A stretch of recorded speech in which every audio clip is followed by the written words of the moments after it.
Hey, and welcome back. So today we're going to talk about 4 tips. 4. Uno, dos, cuatro, tres. I think I said that right. 4 tips to eating out and losing weight. 4 tips to eating out and continuing your weight loss. 4 tips to eating out and not sabotaging it and blowing it at a restaurant.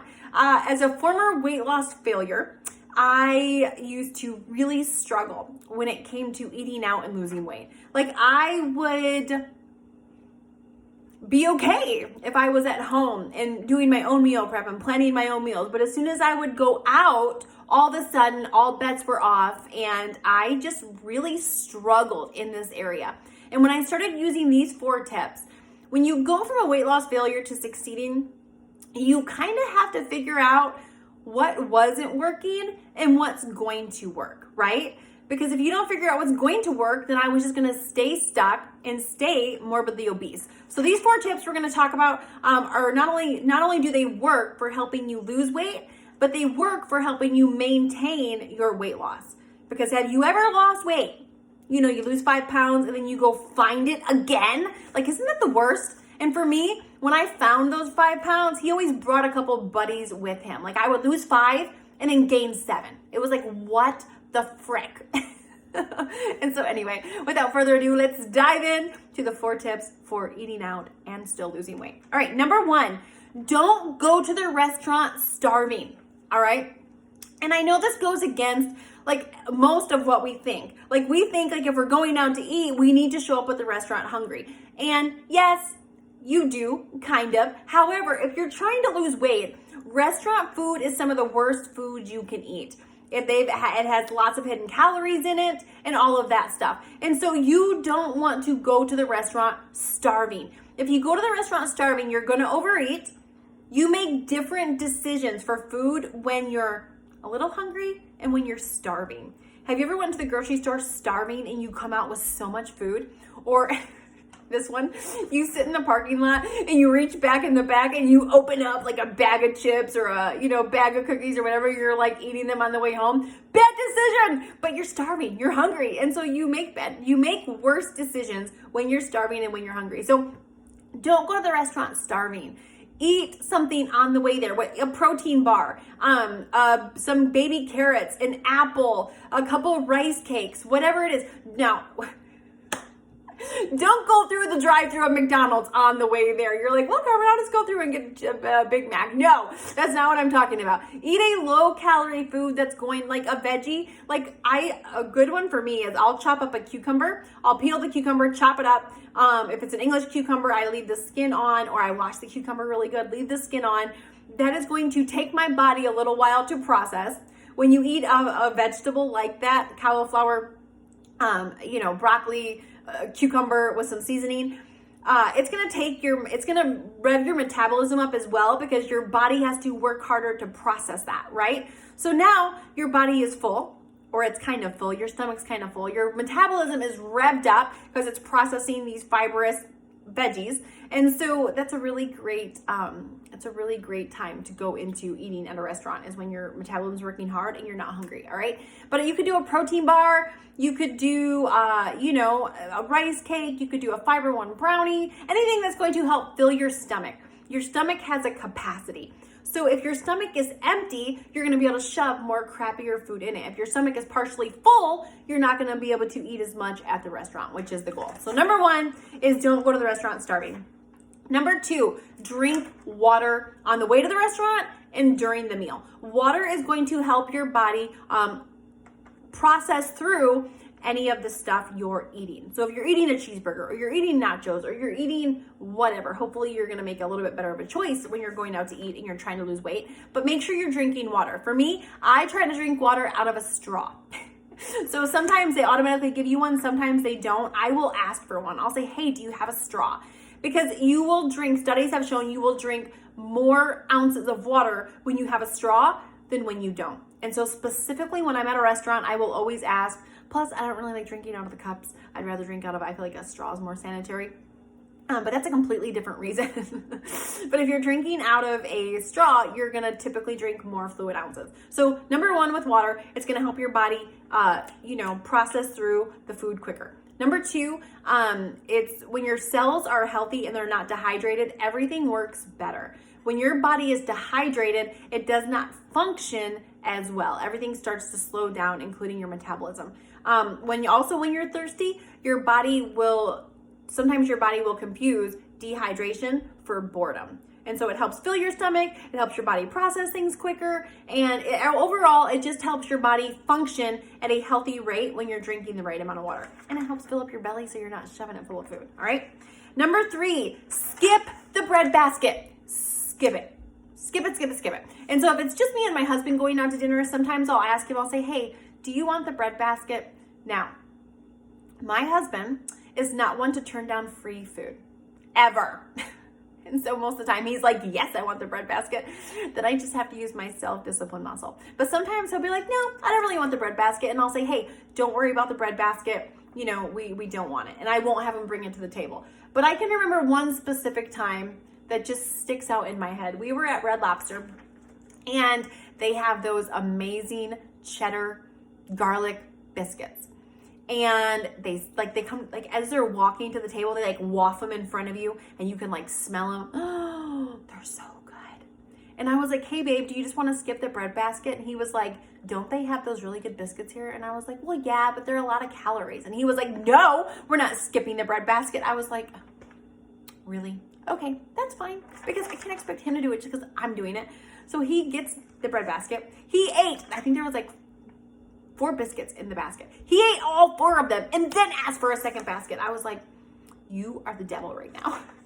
But if you have a spouse or a friend who doesn't mind skipping the bread basket, skip it. And if they want it, that's okay. That just gives you a chance to practice your bread it gives you a chance to practice your bread basket. It gives you a chance to practice your self-control by them getting the bread basket. Look, your weight loss journey, your health journey cannot be based on what anybody else is doing. We live in a country where over 70% of people are overweight and don't want to be. So if your health depends on what your neighbor, your friend, your husband, your spouse, your fiance is doing, you are screwed. You are in trouble. And so you have got to get to the place where you can make healthy decisions whether anybody else around you is or not. All right? So skip the bread basket. Just don't eat it. Push it to the side of the table. Say, you know what? I'm going to push this over here because I really want it, but I'm trying to hit some goals, and that does not line up with my goals. All right? Number 4, and this is probably, these are all really big and they're really simple, but this is one of the biggest ones. So look at the menu before you go. So if you're going to the Cheesecake Factory, it's one of my favorite places to go out to eat losing weight because they have a ginormous menu. All the calories are listed, and they have a skinny delicious portion of their menu, which has all these amazing, I can get a salad there for 600 calories, and it's huge with their dressing on it. The sesame soy ginger dressing at Cheesecake Factory is amazing.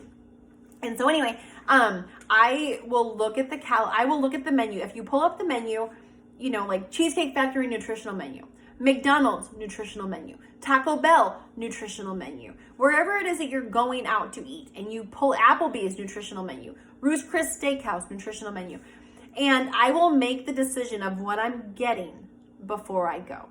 That does 2 things. Number 1, it's going to help me stay on track. Number 2, it's going to help me make a decision based on my goals, not based on my hungry, smelly, because when you're in the restaurant, you're smelling all the wonderful food.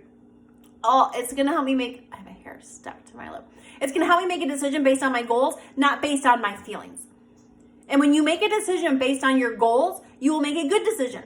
When you make a decision based on your feelings, you will eat it all. And then you will go home and go, what happened? I wasn't going to eat that, but I ate it all. And so look at the menu beforehand. And I just I'll go into my phone, and you know how your phone has the notebook? I will write out what I'm getting. Water, the Mexican lettuce tacos, the whatever tossed salad with this dressing. And then when I get there, I don't even look at the menu. They go to hand me the menu, and I say, I actually already know what I'm getting. And I'll order it. I don't even look at the menu. Why? Because look, I was a morbidly obese chick for more than a decade. So this skinny chick, this size 2 chick is new. She's only been on the scene for 6 years. So I have to keep her on a tight leash because there is always a morbidly obese chick in there trying to get out. All right? And so I have to be aware that I still have old habits that could creep in. And so it's about making decisions that will set me up to succeed versus making decisions that will set me up to fail, which is what I did for more than a decade. And so looking at the menu before I go, picking out what I want. And by the way, you can do this with fast food too.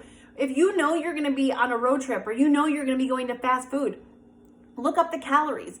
And let's just say you find yourself in a situation where you stop at fast food and you're going to eat, because I don't want you to starve. At every fast food joint, somewhere in the place, they have, and normally it's not like visible. You have to like look for it. It's going to be in a place that's not going to catch your eye. You can go over there and they will have everything listed with all the calories. And what I did when I was losing weight, now, in a lot of apps, like the app MyFitnessPal, you can type in McDonald's or Taco Bell and it'll pull up the calorie counts. But if you're in the restaurant, in this case, we just happen to be, I live here in the US and we were visiting some friends in Canada. So I didn't have cell service. And we walked into a Wendy's and I remember I'm like, oh crap. I was right in the midst of my weight loss. Like I had lost at that point like 140 pounds. I had 20 pounds left to go to my goal. And I was like, I just didn't want to blow it at Wendy's. And so I'm like, okay, they have one of those nutritional things around here somewhere. I found one. I walked over. I was able, and the first thing I always used to look at were the salads. Well, what I found out was a lot of the salads have just as many calories as the burger. And if I have a choice between a burger and a salad most days, if they're the same calories, give me the beef, give me the bun, give me the burger. And so I was able to look at the menu, make a wise choice, substitute a dressing, all of that. And I walked out of there making healthy decisions, liking my food, being fully satisfied without sabotaging my weight loss. And at the time I was with my mom, who was also losing weight. Well, she ordered a taco salad, thinking a salad was really good. All right. And we were sitting there talking and she was like, well, how many calories is yours? And I told her and she says, well, how many calories is mine? She looked it up. My whole meal was like 400 calories. Her taco salad was 700 and some. She's like, oh my gosh. Why? Because she just made a decision thinking this is a good decision without double checking her decision. All right. And so those 4 things, now don't go to the restaurant starving, drink water with a straw on the way. Well, you can drink out of a water bottle on the way there, drink water on the way there, and then drink water with your dinner, skip the bread basket, and then look at the menu before you go and pre-plan what you're getting. Look, you can still go out to eat and lose weight. You can still go out to eat without it sabotaging your entire weight loss game plan. As long as you put some planning into it, you can do it and succeed. And so thank you so much for watching. If you have not hit the subscribe button, do that. If you have not rang the bell, do that. And that'll at least get you notified every time we upload videos every single week. Give the video a thumbs up. One of our goals here of being on YouTube is to help people who are riding the struggle bus, to help people that so desperately want to lose weight but are struggling or have failed like I did for more than a decade. And by you liking, sharing, subscribing, that just helps the algorithm help us to help more people. And so anyway, we'll see you on the next one. Have a great day.